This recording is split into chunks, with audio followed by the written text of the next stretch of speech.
Hello, Bacho. Let's read the given question. The question says a particle is projected from level ground, assuming projection point as origin x-axis along horizontal and y-axis along vertical upwards. If particle moves in xy plane and its path is given by y equals to ax minus bx square, where a, b are positive constant, then match the physical quantities given in column 1 with the values given in column 2. G in column 2 is acceleration due to gravity. So हमें दो columns given है and we need to match it. So option A given है. Column 1 में A part is horizontal component of velocity, B part is time of flight, C is maximum height, D is horizontal range. Column 2 में P is A by B, Q is A square upon 4B, R given है under root G upon 2B, S given है under root 2A square upon BG. So to understand ये A है यहाँ पे. The given question we need to understand about the concept of projectile motion. So as a key concept, and this is the case of ground to ground projectile. So let's suppose we are having axis over here, y axis है and this is the x axis, and यहाँ से we are firing a projectile, so it will be taking this path, right? And if this is the path, we can say, और जो projection angle है वो है theta from the horizontal and it has been projected with velocity initially u.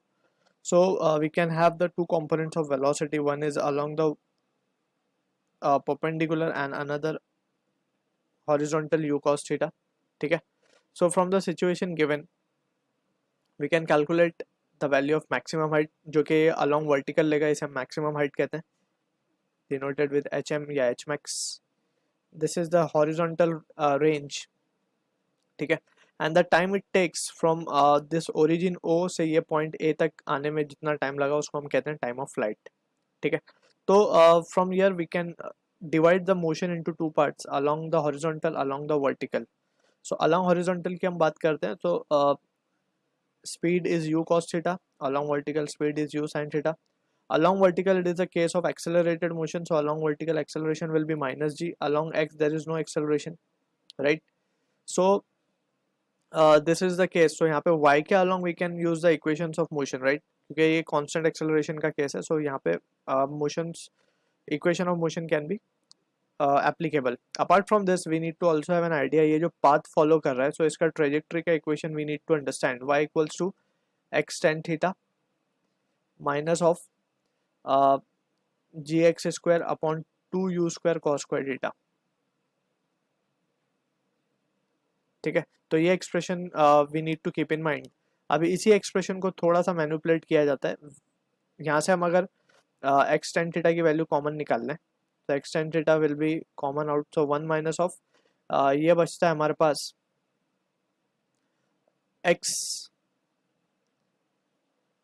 x upon r, where r is the range. So यहाँ पे just what we will do is we will list out the various formulae for the terms given. तो यहाँ पे हम देख सकते हैं कि along horizontal there will be no change in velocity. ठीक है ना. velocity will remain the constant along horizontal, but vertically velocity will keep on changing क्योंकि ये accelerated है along vertical direction. So अगर हम बात करें time of flight की for this question, so it is comes out to be by applying equation of motion. So ये direct result we have already derived it, so just we are listing it over here. time of flight ये आता है maximum height की जब हम बात करते हैं, तो it comes out to be u square sin square theta upon 2g. ठीक है.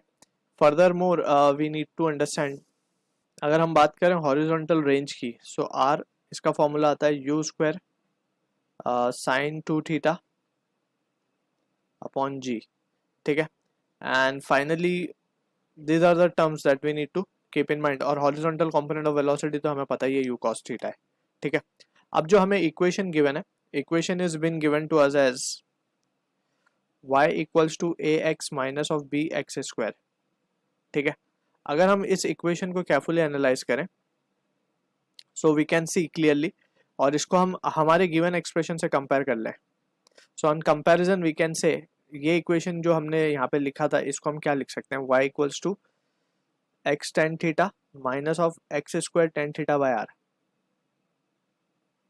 इस तरीके से लिखा जा सकता है ये. ठीक है.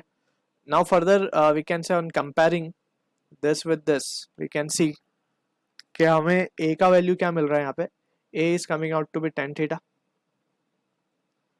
और b की वैल्यू अगर हम देखें, सो b की वैल्यू क्या मिल रही है हमें, b is coming out to be tan theta by r, ठीक है। So from here we can see b को हम क्या लिख पाएंगे, a by r, right. So ये एक रिजल्ट हमारे पास आ गया है। अब यहाँ से we can calculate the range, range क्या हो जाएगा, a by b। From this expression range हम डायरेक्टली क्या लिख पाएंगे, a upon b। So range हमें मिल चुका है, horizontal range a by b, यानी कि ये मैच हो रहा है हमारा d से। So horizontal range is been done. अब उसके बाद हम बात करते हैं about the maximum height. Maximum height को अगर हम केयरफुली देखें, so we can see maximum height के लिए we have u square sine square theta upon 2g। अब हम इसके बाद कैलकुलेट कर सकते हैं हॉरिजॉन्टल कंपोनेंट ऑफ वेलोसिटी। अगर हम ये जो एक्सप्रेशन हमें गिवन है y equals to ax minus b x square, अगर हम उसको हमारे मेन ट्रेजेक्ट्री वाले इक्वेशन से कंपेयर करें, सो इससे हमें क्या पता चल सकता है, we can have the value as b को हम क्या और लिख सकते हैं, b can also be written as g upon 2u square cos square theta भी लिखा जा सकता है इसको, ठीक है ना। अब u cos थीटा तो हमारी हॉरिजॉन्टल कंपोनेंट ही है वेलोसिटी का, तो u cos theta can be written as under root of g upon 2b, right. So ये वैल्यू आ जाएगी हमें हॉरिजॉन्टल कंपोनेंट ऑफ वेलोसिटी, यानी कि ये मैच होगा a से, clear. So now we have to we can develop a relation between maximum height h and the range r। So हम maximum height को क्या लिख सकते हैं, अगर हम देखें तो maximum height can be written as u square, formula है हमारे पास u square sine square theta upon g. इसको थोड़ा सा अगर हम मैनिपुलेट कर दें तो इसको हम लिख सकते हैं you square into sine theta into एक कॉस थीटा हम यहाँ पे मल्टीप्लाई कर रहे हैं और 2 भी मल्टीप्लाई कर रहे हैं, तो 2 कॉस थीटा हमने मल्टीप्लाई किया, तो 2 कॉस थीटा हम नीचे भी मल्टीप्लाई कर देंगे इंटू जी। अगर हम ध्यान से देखें तो 2 साइन 2 थीटा कॉस 2 थीटा, ये क्या हो जाएगा basically you square sine theta, तो हम ऐसे ही रखते हैं। इसको हम इस तरीके से देखते हैं कि यू स्क्वायर और 2 sine theta cos theta can be written as sine 2 theta, और ऊपर एक साइन थीटा नीचे कॉस थीटा बन जाएगा tan theta divide by 4g, ठीक है। अब u square sine 2 theta upon g क्या है हमारा, वो तो r है, तो ये हो जाएगा therefore h will be equals to r tan theta upon 4। So एक रिजल्ट हमें पास आ गया, that is the result that we need to keep in mind. अब यहाँ पे we can see further h can be now written as maximum height h चाहिए थी हमें, r को हम क्या लिख सकते हैं, r हमें मिला a by b, tan theta हमें मिला a डिवाइड बाय 4, तो ये क्या हो जाएगा a स्क्वायर अपॉन 4b, यानी कि ये रिजल्ट हमें मिल गया मैक्सिमम हाइट का, ठीक है। तो maximum height is a square upon 4b, जो कि मैच हो रहा है हमारा q के साथ, तो ये हो गया c पार्ट। एंड यहाँ पे we have to be careful, ये 2 वी हैव मिस्ड, तो इसीलिए 4g होगा यहाँ पे, right. So this is what the thing we can see. अब यहाँ से we can again use this expression, that is h equals to u square sine square theta upon 2g। अब h हमें मिला है a square upon 4b and that is equals to u square sine square theta upon 2g। यहाँ से u sine theta की value हमें क्या मिल जाएगी, it comes out to be under root of a square